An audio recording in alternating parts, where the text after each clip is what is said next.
How's it going, everybody? We are back here in the Liberty Hour, streaming through Spreaker Studio, the 16 Jackson AJ1 Twitter account, and the A2 Jack YouTube channel. I'm back. We're here with my guest, Miles, and I was just starting to talk about the cancel crowd and how much of an issue it is in today's society. Miles, I wanted to go ahead and get your thoughts. What can we do? First off, what is your thought on the whole thing with the Shane Dawson? And then I'll come back and I'll ask you a couple more questions in relation. I haven't been paying too much attention to the whole Shane Dawson thing, but I mean, it is BS if he's going to come out and say that he's getting married to his boyfriend or whatever, and he's got to defend himself over comments that he made however many years ago. I don't remember. 2011, I think. Okay, yeah, 8 years ago. You got to defend yourself over comments you made 8 years ago. I mean, shit, come on, dude. The only reason any of this stuff comes up for anybody anymore is because of the internet. If you take us back 15, 20 years in time, nobody is talking about what someone said from 8 years ago. Nobody is talking about what someone said 10 years ago, 5 years ago, 3 years ago, last year. No one gives a shit. It's all because it has digital record now, and digital record has no context in it. Mm-hmm. A lot of the time, I should say, like transcripts and whatnot. And that's the other thing, is people don't realize what kind of world we were in 8 years ago, what kind of world we were in 5 years ago. Every year, our social norms and what is accepted to say, what not to say, this or that changes every single year. It changes every fucking day, honestly. Yeah. I mean, my whole thing with it is, if you don't like something you saw from 2 years ago, 10 years ago, 20 years ago, don't look at it. You got a problem with it? Don't look at it. Turn the fucking computer off. Turn the TV off. I mean, these people just go out of their way to concern themselves with stuff that has nothing to do with them. And, I mean, bringing it up still does nothing. I mean, what did they get out of bringing up that he fucked or that he wanted to fuck his cat or whatever? No one gained anything off of that other than, oh, Shane Dawson's a weirdo. I mean, it's the same thing, and it can be translated to anything. I mean, oh, I just totally lost what I was saying. Oh, God, I hate that. No, you're good. Let me say what I was going to say here real quick. Yeah, go for it. And that's that I'm going to bring up 2 different scenarios, and I'm going to explain to you why these are different situations in terms of what should and shouldn't be banned and how they went and what is the right way to do it. So we're going to talk about 2 people here. One is Logan Paul. The other is Alex Jones. Let's start with Logan Paul. I think you know where I'm going with this. Logan Paul creates a video where he goes out in the suicide forest, films a dead body, acts super weird, even laughs at one point that he's there about it. People are sick of it. The video, I don't know if it got taken down. I think it got taken down. His channel stayed up, but because of the outrage there was by people, YouTube and their guidelines took it down, and they're a private company, and they're okay to do that in that respect. And I completely understand that. It was reported in media, and that's a bad thing, and that's obvious, and people were outraged. So the market said that we don't want that to be there. That's one thing. Let's go over to Alex Jones, and let me explain to you why that is a different situation.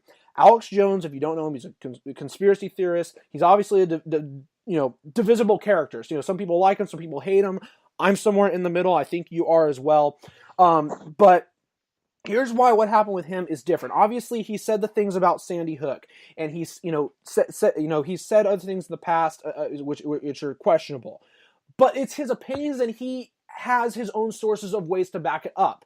And most people don't want to watch those entire videos. That's the difference. People want to take something completely out of context and view it as, he said this, that's bad. I don't care what the evidence he has for it, even though I may disagree and he may be wrong on that. Just because of that, we want to ban him. The market still says they want to ban him, and YouTube is still a private platform. But the difference is people won't watch his entire point. Just like what he said about Hillary. I think he said something about Hillary wanting to be like a child killer or something like that in relation to the whole Pizzagate thing. But he mentioned it in relation to the Iraq war, and people took that out of context as Pizzagate and what happened with that. So what the most important thing is, and we talk about this so much, is context. But people don't care about that nowadays. People say, there's something I hate. He said that. I don't care about the context. I don't want to watch the full video, so ban it. And these are the same people that will talk to other people and say, why didn't you read the entire article? Why didn't you read the entire headline?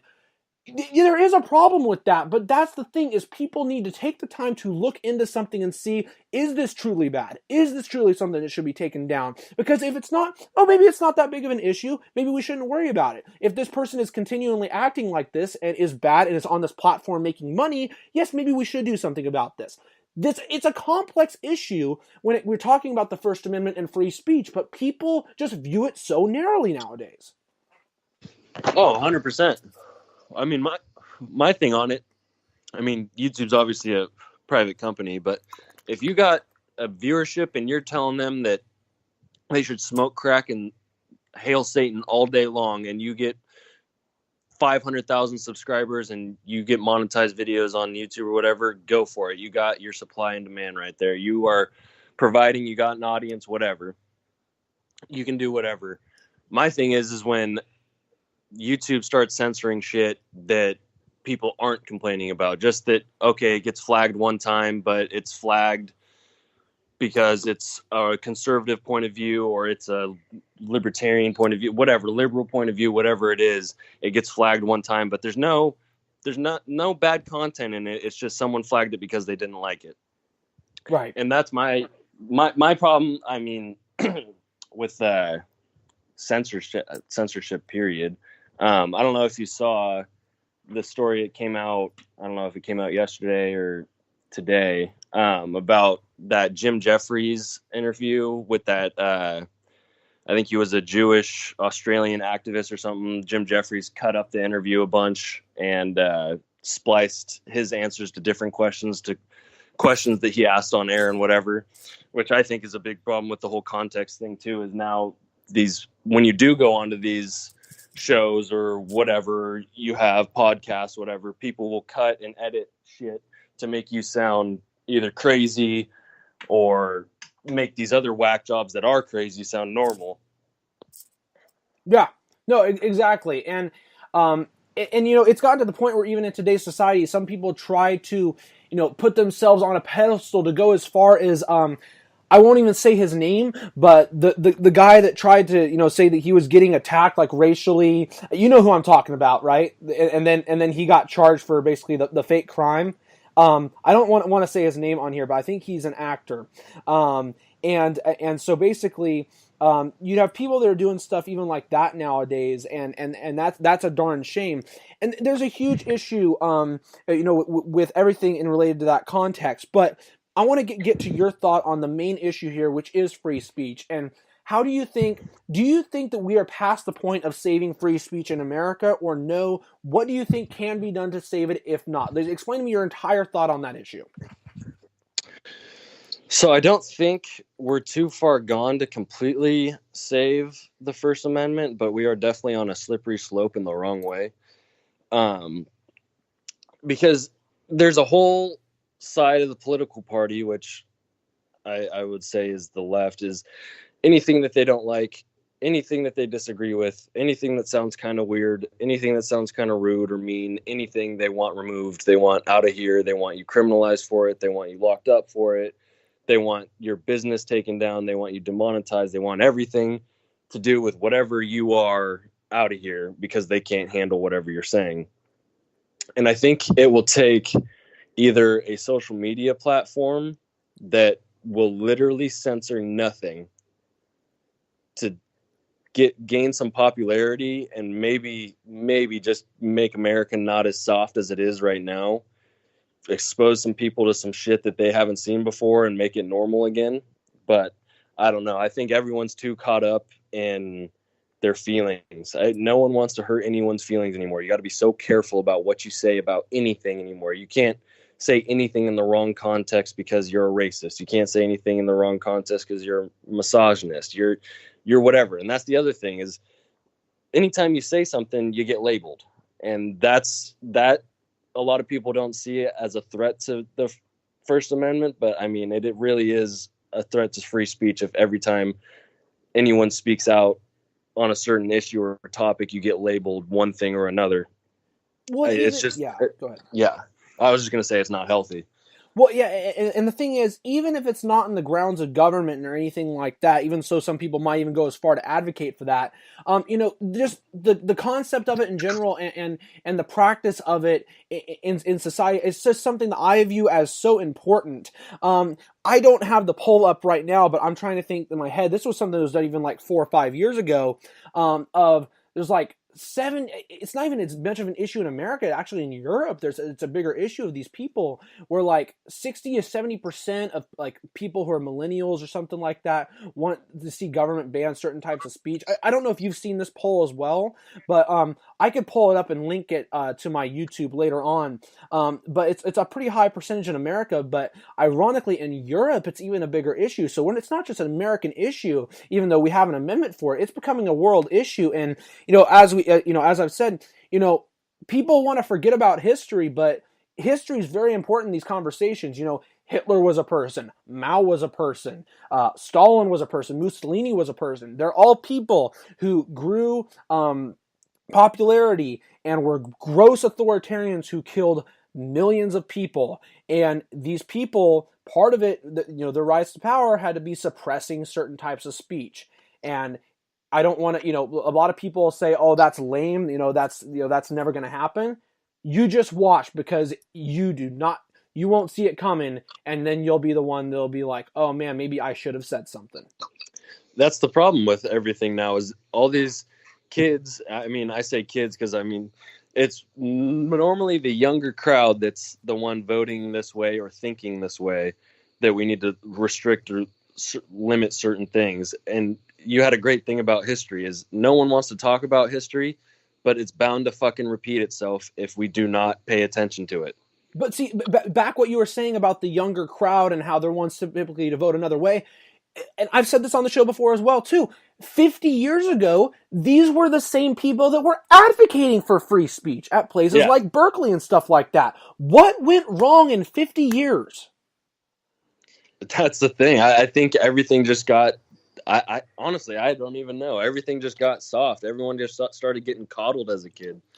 Everyone just wants everything to work out for them perfectly, because they have this fantasy of how life should always be. And if it doesn't go that way, then the government needs to change it, or I'm just going to sit here and pout until someone does change it for me.